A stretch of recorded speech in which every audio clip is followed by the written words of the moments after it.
Fort Boyard. The name alone is enough to conjure up one of the most famous maritime fortresses in France. Totally abandoned for nearly a century, the fortress rose from its ashes thanks to a television game show that made its name famous all over the world. It's a star, an iconic image. Despite the colourful adventures embarked upon by the show's participants, few of its competitors and viewers know the fascinating history of this fort, which is in fact an amazing feat of military architecture. The idea of installing cannon on the Lange de Boyard sandbank gained ground, but it soon became clear that it was almost impossible. For 3 centuries, a succession of sovereigns and 2 emperors battled to build this megastructure in the middle of the sea. It's the fort started under Bonaparte and completed by Napoleon III. To achieve this, they had to overcome enormous technological challenges, mobilize a workforce, and spend millions. They built the foundations of Fort Boyard as they built the coastal defences in the time of Louis XIV, under pressure from the English Navy. Why was the project pursued so tenaciously? What strategic interest deserved such commitment? It was obviously about image more than military power. After many attempts and as many failures, they finally realised that the challenge was colossal. How did the engineers and builders finally win their battle with the ocean? A crazy challenge and an equally crazy story. Because Fort Boyard almost disappeared, swept away by storms and the ravages of time. When Jacques-Antoine, the producer of Fort Boyard, bought the fort, it was in a pitiful state. Its resurrection was a real miracle, because the challenge to save the building was as vast as the fortress itself. Fort Boyard would become a symbol of the country's heritage. It's one of the most iconic monuments in France. Immerse yourself in 2 centuries of architectural challenges and discover an extraordinary monument. A journey to the heart of the secrets of Fort Boyard.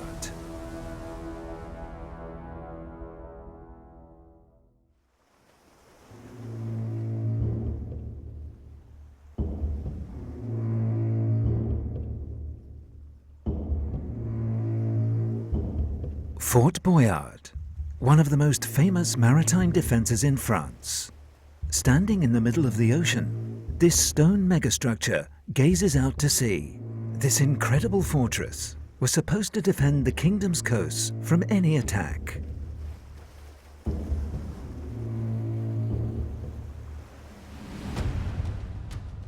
Located in the Atlantic, between the islands of Aix and Oléron, Fort Boyard blocks the entrance, the strait, to the Marin-Oléron Bay and the estuary of the Charente, a navigable river leading inland.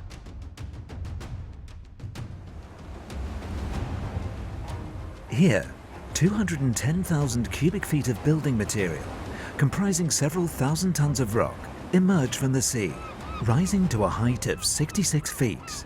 The whole thing is all the more impressive when you imagine it beaten by the waves on stormy nights. But how could this structure have been built in the middle of the sea?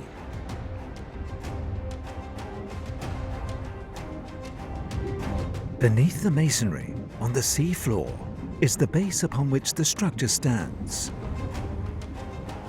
A huge and strangely shaped sandbank, several hundred feet long, protruding 15 feet above the waves at low tide.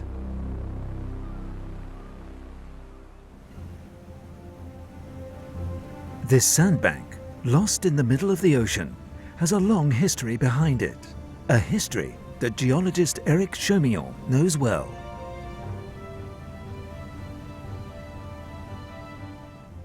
The sandbank on which Fort Boyard is built wasn't always exactly where it is today.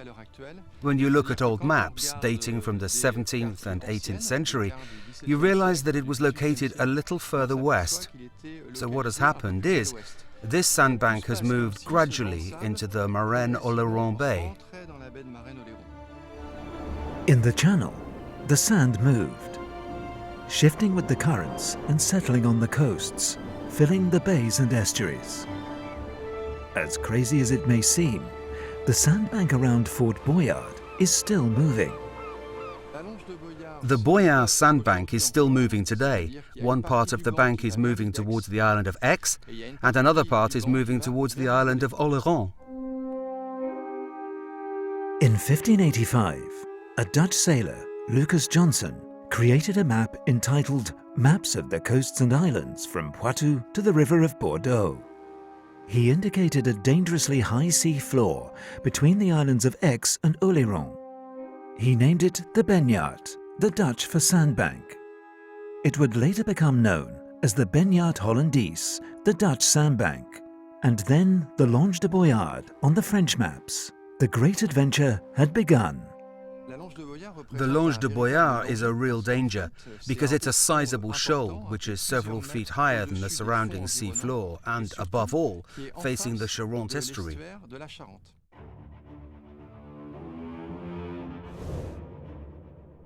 The sea level on the sandbank is always changing.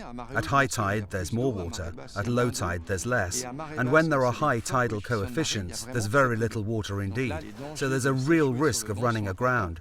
It's very dangerous for shipping. The sandbank was therefore not very conducive to the construction of a dressed stone megastructure. For the French sailors to consider building a fort there, they had to see an interest in it. In fact, the Royal Navy was soon under pressure. Its enemies were getting ever closer to the Charente coast. And yet it was in the Charente estuary that Louis XIV had decided to establish an arsenal capable of giving him warships worthy of the name. Louis XIV played a major role in the fortification of the kingdom's borders, and he also played a major role in the establishment of a navy. Because Louis XIV is the best, he's the greatest at everything. So if he's the greatest on land, he must also be the greatest at sea. Upon his accession in 1660, the famous Sun King expressed the wish to start building a military and industrial site, capable of assembling and arming warships on an assembly line. The Rochefort site was chosen. Preferred to Boyard, whose port fortified by Richelieu was silted up, the site was spotted and then definitively chosen in 1665. Established in a loop of the Charente estuary, about 12 miles inland, it offered every advantage. The first reason for Rochefort being chosen was its location on the coast. We're in the middle of the Bay of Biscay, and so, at the time of Louis XIV, relatively close to Spain. In fact, when you look at the coasts of France, there aren't many places where you can have both a harbour and a protected area inland. In the end, when they looked, they carried out a very thorough investigation. This part of the sea, protected by the island of Oléron, the island of Ré, and the island of Aix, formed a kind of ecosystem that was fully coherent and protected. So that was really a very good reason for choosing to build the Rochefort arsenal here. Between 1666 and 1690, a gigantic military-industrial complex saw the light of day at the bottom of the Charente estuary. The arsenal's shipbuilders were certainly not idle. They built around 500 vessels of all tonnages in the Rochefort arsenal, which is quite something. Throughout the years of war, pressure from the enemy had been increasing, and Rochefort's strategic importance made it a priority target for the kingdom's enemies. The destruction of the new city, and especially of its arsenals, would be a disaster.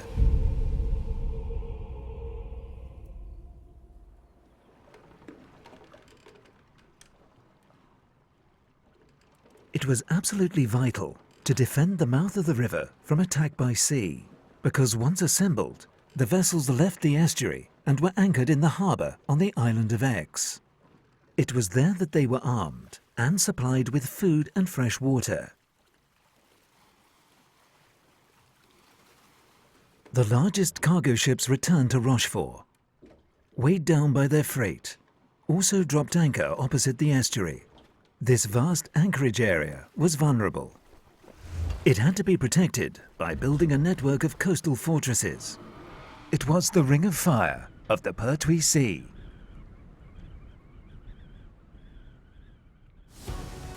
Within a few decades, from the end of the 17th century to the beginning of the 18th century, several forts were built to close off access to the Charente estuary and try and prevent the movement of enemy ships between the islands. Among these defensive buildings was a small marvel set on the water, Fort Louvois, the little brother of Fort Boyard, also built in the middle of the sea. Built on a rock, submerged at high tide, between the island of Oléron and the Marennes Basin, work on this medieval-looking fort began in 1691 on a rocky block formed by the sedimentation of shellfish and mud. The engineer Francois Ferry was in charge of drawing up the plans and designed an oval building on 2 levels, each capable of housing naval artillery pieces. At low tide, a 1,300-foot causeway would connect it to the mainland. The challenge was considerable, and the difficulties of building a fortress out at sea were enormous.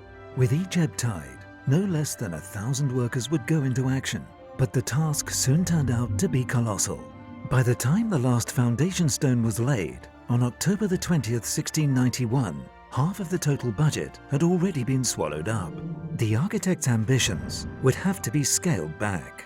Vauban, the Commissioner General of Fortifications, took over the work. Only half of the oval would be made, giving the fort a horseshoe shape. A single firing platform would be built.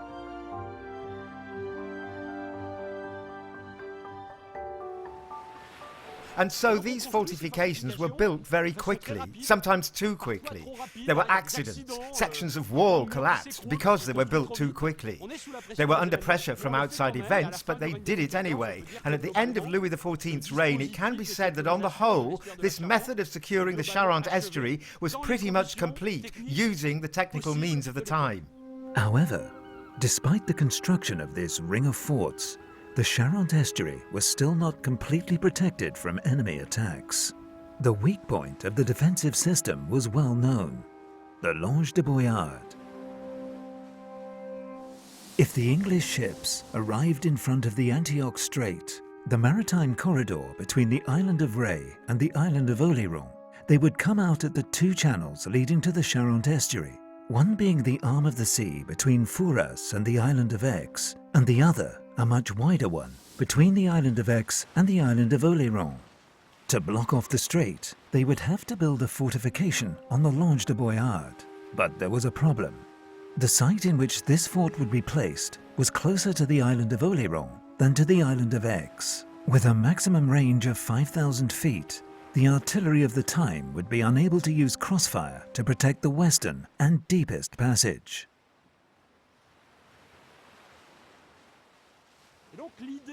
And so the idea of installing cannon on the Longe de Boyard gained ground, but they very soon realized that it was almost impossible.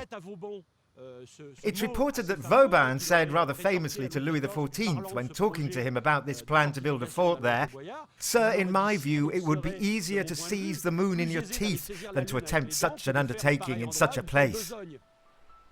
In reality, it wasn't possible in the 17th century, or the 18th either. They'd have to wait until the 19th century for things to really get going. At the beginning of the 18th century, the construction of a fort on the Boyard sandbank was not yet possible, especially since the king had his eye fixed on the fortification of the harbour of Cherbourg, exposed to English attacks. Due to a lack of financial and technological resources, the Boyard project was abandoned, but its strategic interest was becoming increasingly obvious. They began to fortify the island of Aix relatively early on, from the reign of Louis XIV. But the English were keeping an eye on things.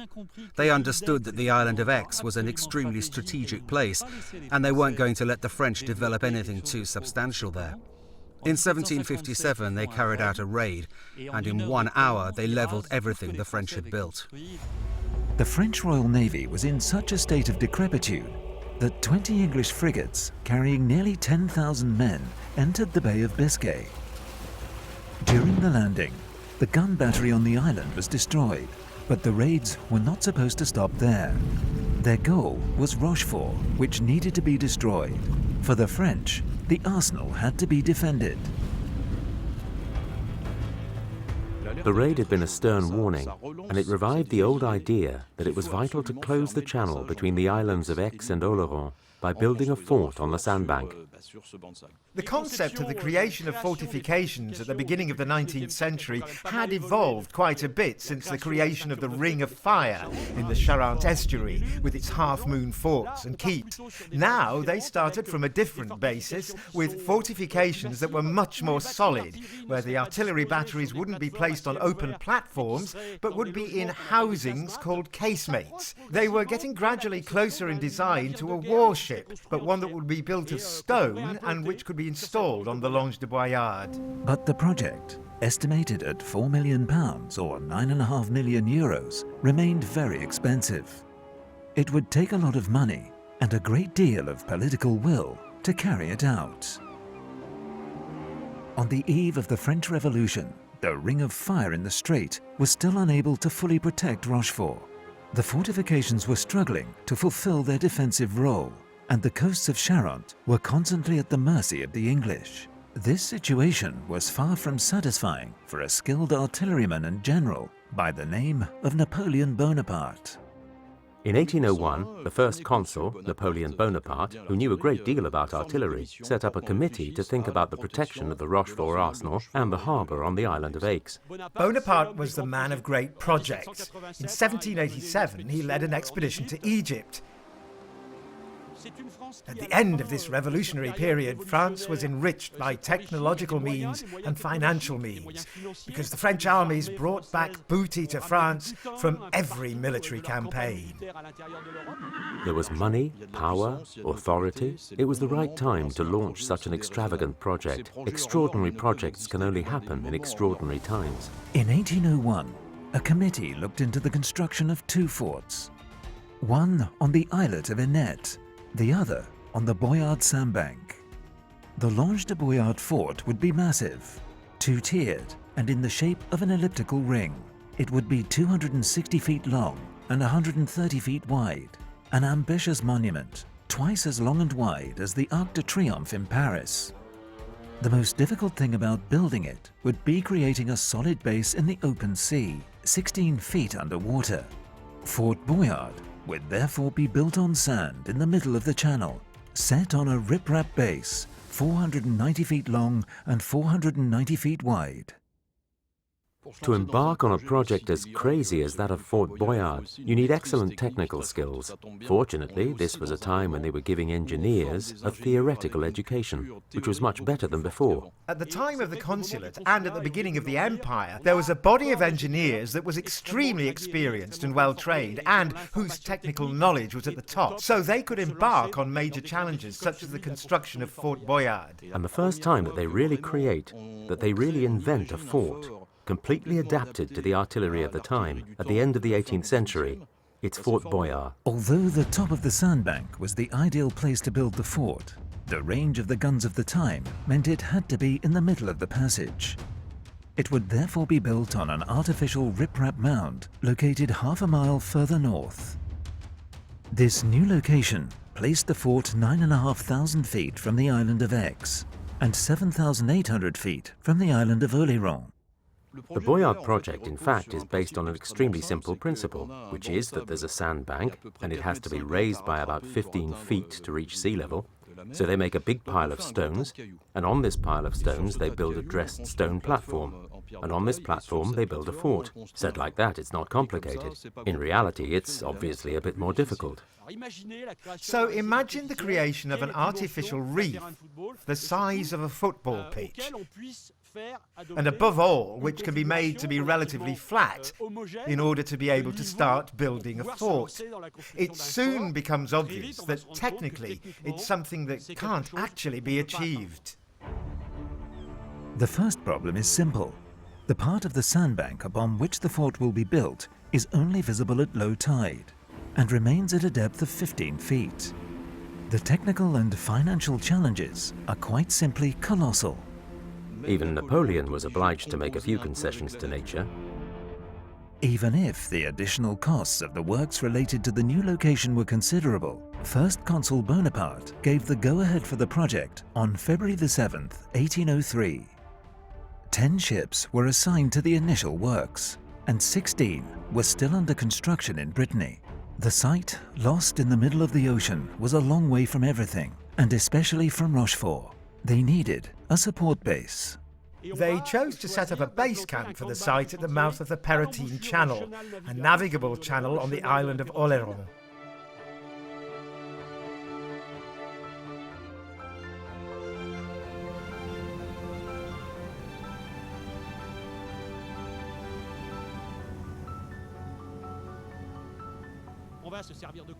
They used hooks and chains for handling stones.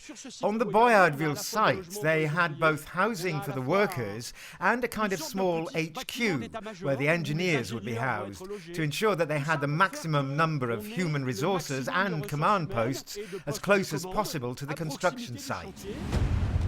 The stones for the riprap would come from the quarry on the Point de Coupon on the island of Aix.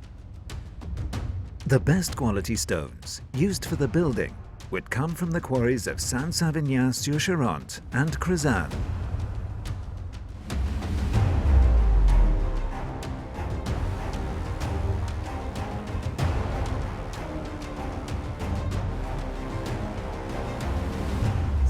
It's a quarry that's been worked over a little more than 250 acres and was up to 60 foot deep. The men cut blocks that weighed from 650 pounds for the smallest up to 5 tons for the largest, and these were transported down the Charente River, which is about half a mile from here as the crow flies.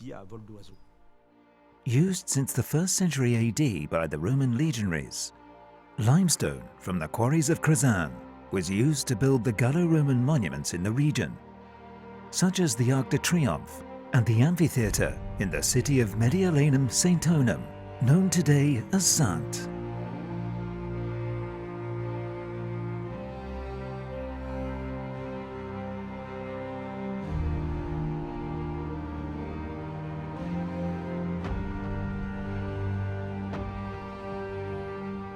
In the Middle Ages, the blocks, composed of 98% limestone and much sought after for their fine, dense grains, were sent to be used in cathedrals.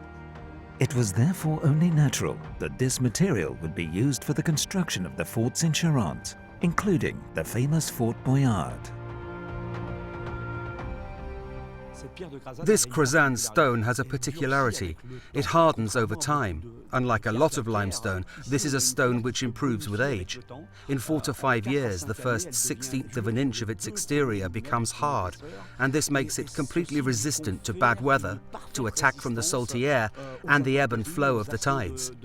It's a stone that has been used extensively in the construction of the Charente forts, such as Léaudot, Fort Renette, and of course, the legendary Fort Boyard. But at the beginning of 1804, it seemed clear that the French guns would not be enough to protect the construction site. Installed on the island of Aix and the Pointe de Saumonard, the gun batteries couldn't reach the Longe de Boyard. But the real problem was still elsewhere. The site's #1 enemy was the weather, the winter storms, which dispersed all the stones that had been dumped on the sandbank, so they had to start all over again.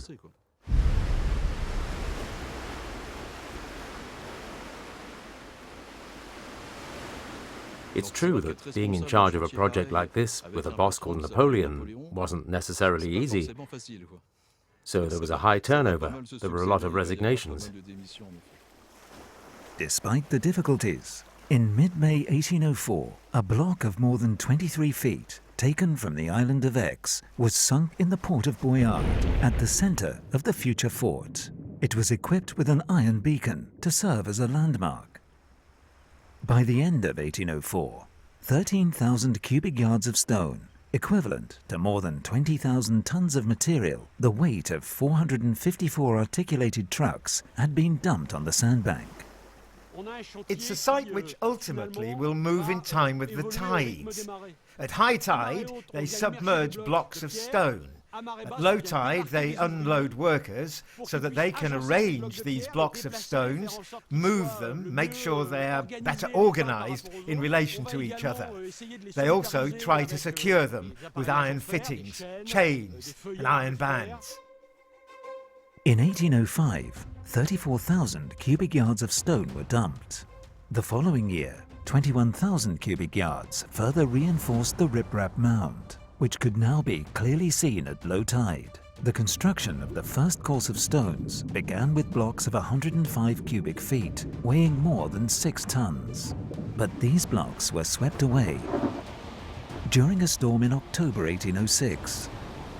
The riprap was displaced. During the winter of 1807, the engineers noted that the 78,000 cubic yards of stones transported with such difficulty to the site were sinking. The first course of stones disappeared. They very soon realized that the site was colossal and they were building the foundations of Fort Boyard as they'd built the coastal fortresses at the time of Louis XIV. That's to say, under constant threat from the English Navy, and all that led to considerable delays. The means were lacking. The administrative war between civilians and soldiers was in full swing, and the work was dragging on. Some boats sank with their cargo and crew before they even reached the site. The artificial riprap proved to be very unstable, and the ocean currents put it severely to the test. It was a Sisyphean task. They had to constantly start again. A stone that had made it to the top would be at the bottom again when they came back. Building a fort in the open sea is complicated because everything has to be transported to the site, because they're subject to the tides, and also because the storms take away most of the work that's been done. For months, they'd be transporting stones which in one night could be scattered all around the sandbank. It was almost a symbol of the state's desire to be stronger than nature, and Napoleon was the strongest, just like Louis XIV was also the strongest, except that even Napoleon would have to come to terms with the power of the sea. In August 1808, Napoleon came in person to see the cause of the delays. He came to see the Boyard site, and he was able to go up onto the riprap, which meant that it was already sufficiently advanced so that at low tide they could put an emperor on it, which was a good sign. He agreed to a reduction in the size of the fort by about half, but on the other hand, he approved the general structure of it. They had to build a fort which would look like a warship with approximately 74 cannon, a vessel with 3 decks, 2 covered decks, and an upper deck on which there would also be artillery. It would therefore be shaped as it is today, slightly elongated with 2 rounded ends. He gave the whole project the green light. The work continued until the spring of 1809, when the English were present for the umpteenth time off the island of Aix in the Pertuis Sea. 1809 was a terrible year for the Fort Boyard project. On April the 1st, 2 English ships surprised the workers engaged in building the riprap at Fort Boyard. They chased them away easily and landed men who ransacked the site. As expected, the French cannons on the Ile d'Aix and the Pointe de Saumonard were powerless to reach them. But the worst was yet to come.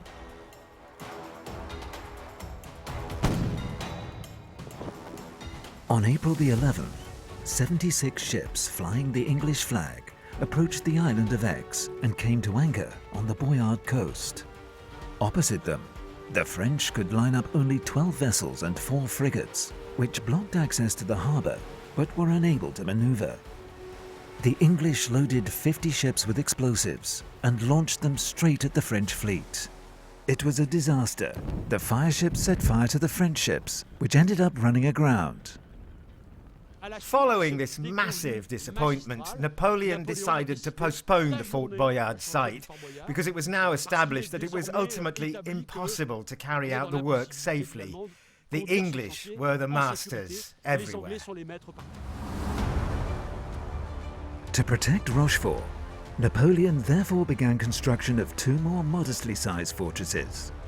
Fort Annette, located between the islands of Aix and the peninsula of Fouras, and Fort Liédot, a defensive complex built on the island of Aix. But the Emperor would not be the project manager of the fort on the Longe de Boyard. The works were definitively suspended on December the 31st, 1809. It had cost 3.5 million francs, more than 7 million euros spent in vain. Given these astronomical costs, one would think that the project would be definitively abandoned. But no, the Fort Boyard project was far from being forgotten. Although several kings and an emperor had hit a brick wall with it, a new sovereign, Louis Philippe, thought that he would be able to complete the work begun by his predecessors in style. But could he succeed where those before him had failed?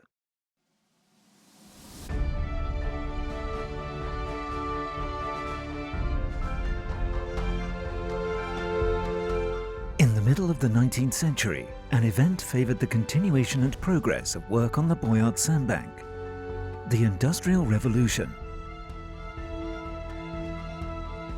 The shipyard reopened in 1841. On the site, at low tide, a stock of cut stones could still be seen, battered by the waves. There were now hydrographic engineers who were able to create very precise maps, and they realized that the artificial reef, which had been built in 1809, had sunk. This wasn't necessarily surprising, since the Longe de Boyard is made of sand. It had sunk approximately 5 feet compared to the measurements they had in 1809. So that meant if they wanted to relaunch the work, they would have to start from the beginning again. They'd have to bring in more materials and complete the artificial reef before they could launch into the construction of Fort Boyard. Technically, first of all, the surface of the riprap mound had to be flattened. Low walls, 3 feet high, were made using canvas bags filled with hydraulic cement, forming coffers. These 10 cubic yard coffers were filled with concrete and hydraulic lime and covered with quick-setting cement. This artificial honeycomb structure was reinforced by a berm, a kind of stone belt 6 feet wide, itself surrounded by huge 20 cubic yard stone blocks. It was then planned to build a dressed stone base standing 6 feet above the highest tide level. This structure had to be 215 feet long and 115 feet wide. Fortunately, they had new technologies such as hydraulic lime mortar, which set very quickly, particularly during low tide, and then not separating from the stones when the tide came in again and the site was submerged.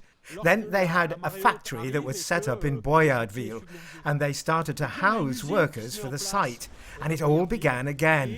The alternation between the immersion of blocks at high tide, the transportation of workers at low tide to go and organize the stones and then pour the mortar. It was really a relaunch of the site as it was in 1807 to 1809, but with new technologies. Only fate and French politics decided otherwise. In February 1848, Louis-Philippe was overthrown. In December, Louis Napoleon, Bonaparte's nephew, became the Prince President of the Second Republic, which he put down in 1851 to become Napoleon III. The new emperor intended to complete the work of his predecessors in style.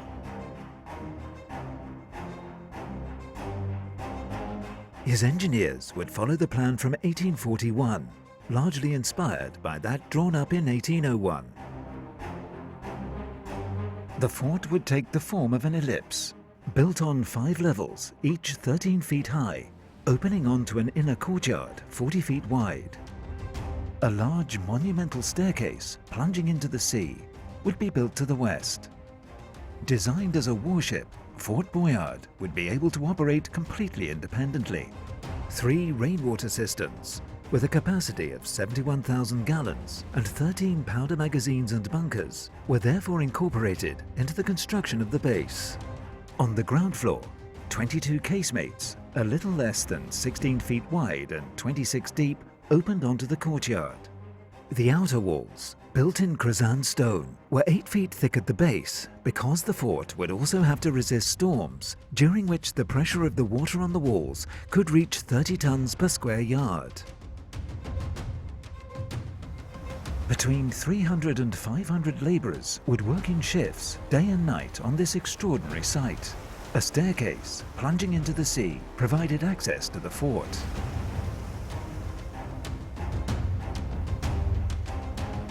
The ground floor was completed at the end of 1852. The first floor, 30 feet above the highest water level, was completed in 1854. In 1855 and 1857, the second floor, 45 feet high, and the terrace, 62 feet high, were completed.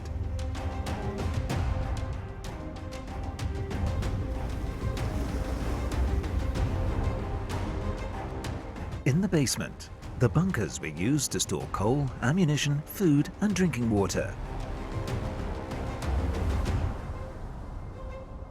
On the ground floor, offices, a kitchen, a prison, artillery magazines and 12 36mm guns would be installed.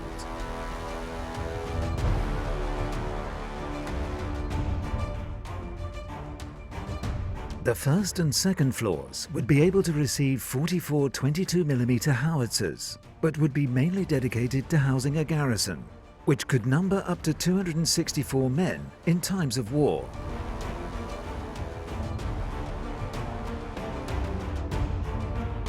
Finally, at the top of the fort, a terrace was designed to be an artillery platform. The highest point of the building, a lookout tower, would be built 95 feet high.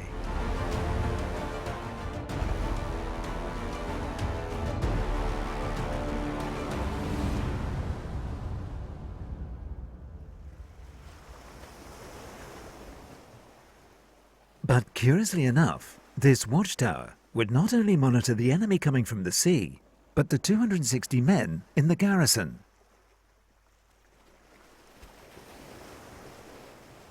The work was completed in 1857. The construction of a port, consisting of 2 piers, 100 feet long and 13 feet thick at the base, and a perpendicular dike closing the harbour, was decided upon.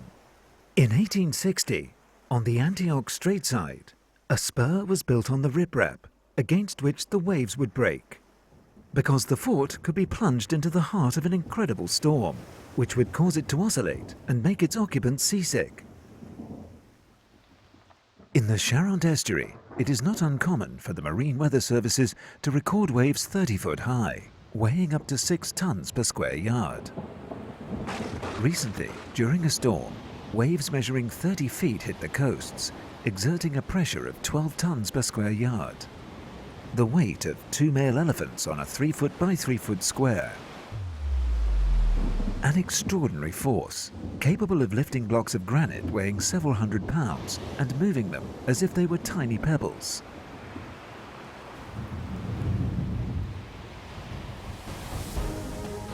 At Boyard, it was therefore necessary to build a solid, if not very solid structure. But although the architecture of the fort was resolutely austere and military, the masons and stonecutters still achieved some amazing feats.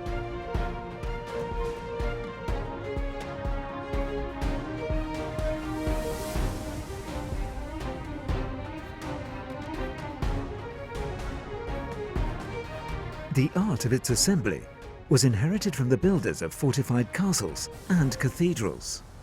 The stonemasons who carried out the work were really exceptional, with arches that are extremely well done, with butt joints. That's to say, they use as little mortar as possible. It's the cut that makes the 2 pieces fit together, like pieces of a puzzle. It's done mainly for resistance and solidity, because they know very well that a fort at sea will take a great deal of punishment, and that it will have to be as solid as possible.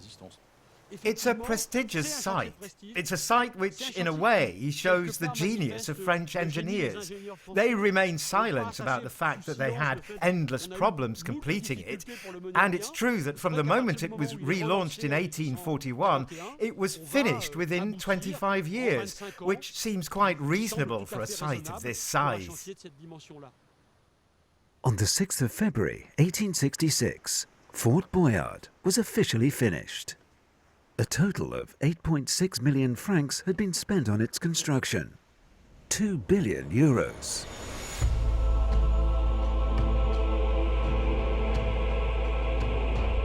The result was fantastic. Built to stand, come hell or high water, the building was 223 feet long, 100 feet wide, and 95 feet high in places. The outer walls, more than 6 feet thick, were pierced with 74 embrasures, which could accommodate artillery pieces. Like a warship, the fort had 3 firing levels and could fire from all sides. This achievement, the culmination of more than 2 centuries of architectural reflection, was the pride of the French state. The Minister of the Navy even ordered a 100th scale model of the fort from the Rochefort arsenal. destined for the Universal Exhibition in Paris in 1867. There was something about it that embodied the national image. They wanted to show that they were capable of doing it. It was a demonstration of the naval engineer's skill. They built this magnificent stone model to show that this fort, which they knew wasn't of much use, was still magnificent, was still a success, and embodied the nation's glory. But built within the context of the conflicts with England, and to compensate for the artillery battery's lack of firepower, Boyard would become useless once peace was restored, or if the cannons could fire further. Which is exactly what happened, almost immediately after its inauguration. Artillery evolved a lot from the 1850s. They went from cannonballs to shells, from smoothbore cannons to rifled cannons. They invented melinite powder, and the firing range increased tenfold. There was absolutely no need anymore for an intermediary fort to cover the channel, and so poor old Fort Boyard, when it was finally completed after so many years of work, was no longer needed. Fort Boyard would never receive the 74 guns planned. Instead, 30 160mm pieces were installed in the casemates on the ground floor and on the terrace. Rails were laid to allow them to be maneuvered. They would never be fired. In 1913, maintenance of the fort was abandoned. Over nearly 50 years, it had cost £500,000, €1.5 million. It was a money pit. The building was left to the elements. In 1925, its guns were salvaged by scrap dealers. Fort Boyard died before it had even lived. But this magical place had not yet had its last word, and the story of its rebirth is almost as incredible as that of its creation. It's the fort started by Napoleon I and completed by Napoleon III. It's clear that it was much more about image than military power, and that's the great trademark of Fort Boyard. It's a star, an iconic image. On May the 28th, 1962, Fort Boyard was sold at auction. The starting price was 7,500 francs, €11,400. At the time, everyone thought this amount was more than enough for a totally dilapidated building, frequently looted by unscrupulous visitors. The work required to renovate it would be massive. But to everyone's surprise, a Belgian dentist from Vauban raised the bidding to the sum of 28,000 francs, nearly €43,000. This acquisition blocked the projects to safeguard and rehabilitate the fort by the Friends of Fort Boyard Association. It was heartbreaking for fans of the site, especially since the new owner soon lost interest in his castle in the middle of the sea. However, his investment paid off. Considered by many to be useless, from the end of the 1960s, Boyard began to find roles commensurate with its size. But its destiny and its resurrection were to be decided in the space of a few minutes. Produced in 1981, an episode of the French TV show Treasure Hunt would change Fort Boyard's destiny. Its producer at the time, Jacques Antoine, soon realized the potential of this exceptional site. Can you hear me? Yes? Listen, I've got the treasure. Did you find it within the time? Yes, I found it within the time. For me, Jacques-Antoine was an audio-visual genius. He got this idea after seeing a film in which Alain Delon and Lino Ventura were wonderful, called The Adventurers, which was shot in this abandoned fort in, I think it must have been in the 1960s. There's a whole sequence where the pair of them are on the fort, and what's really interesting is you have the fort, which has been invaded by vegetation, which is crackling because it's been abandoned. So he saw this film and he said to himself, this place is magical. In 1988, Jacques Antoine bought the abandoned premises from the Belgian dentist. The cost of the transaction, 1.5 million francs, €229,000. It was a risky gamble, very risky, but Jacques Antoine didn't stop there. When Jacques-Antoine, the producer of Fort Boyard, bought the fort, it was in a pitiful state. As the breakwater which protected it had been destroyed, it was totally exposed to the onslaughts of the sea. And the problem was that we couldn't allow it to crack. There was an enormous amount of work to be done on it, and a production company doesn't have the means for that. So that's when he had the brilliant idea of giving the fort to Charente-Maritime for a symbolic euro, for which they undertook to restore it, obviously in return for allowing us to film the show and to use the fort's image. Which was also a very good deal for them, since I believe that after Mont Saint-Michel and the Eiffel Tower, it's now one of the most iconic monuments in France. The building was in ruins and would have to be adapted to suit the game show that the producers had in mind.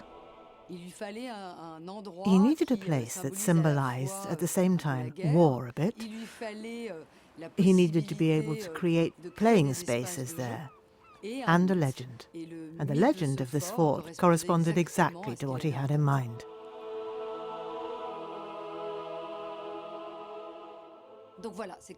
That's how it started. And then, in 1990, he filmed the first show, presented by Patrice Laffont, which immediately won over both children and their parents, so it was family viewing.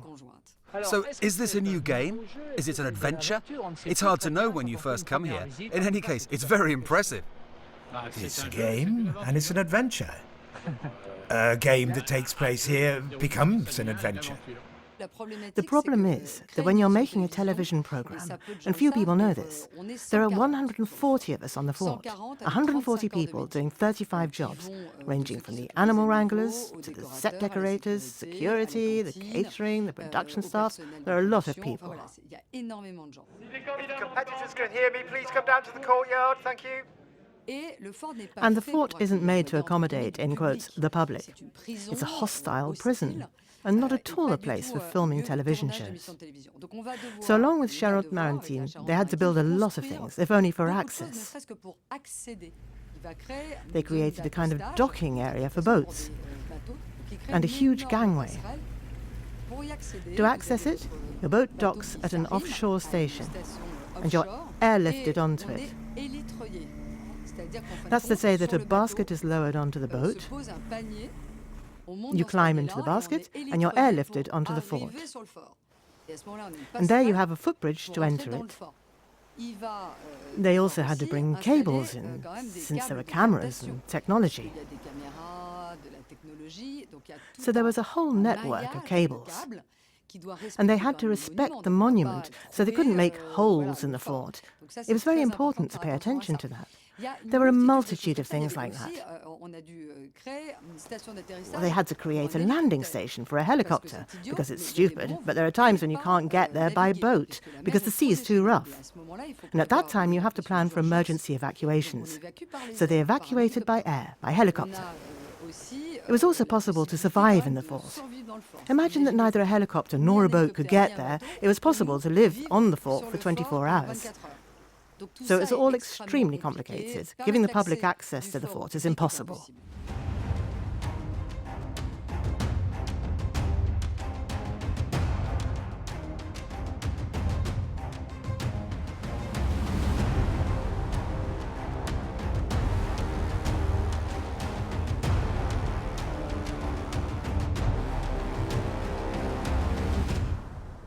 So you could say it's pretty much a world first. Yes, you could say that. The game, The Keys to Fort Boyard, was launched on July the 7th, 1990, before being renamed just Fort Boyard the following year. You have 50 minutes and not a minute more. The gong! You can now enter the world of Fort Boyard. More than 30 countries have come here and filmed their own versions of Fort Boyard. Välkomna till Fort Boyard. Benvenuti a Fort Boyard. Okej, då sätter vi igång. Bienvenue à Fort Boyard. Allerførst så har vi noget til dig, herr Madsen. Welcome to the challenge for the keys to Fort Boyard. These foreign versions have been a huge success. It was produced for years and years in Scandinavia. The Americans came, the English came, the Poles, the Germans. There's an incredible aura around it.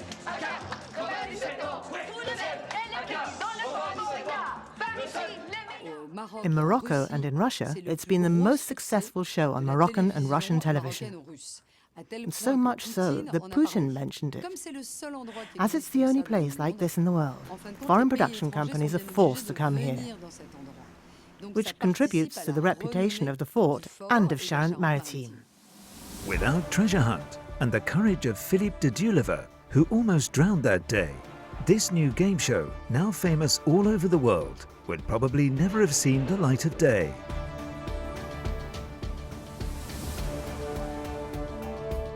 More than 150 years after its completion, this incredible edifice, the result of reflection by generations of engineers and architects, has become the most peaceful of battlegrounds.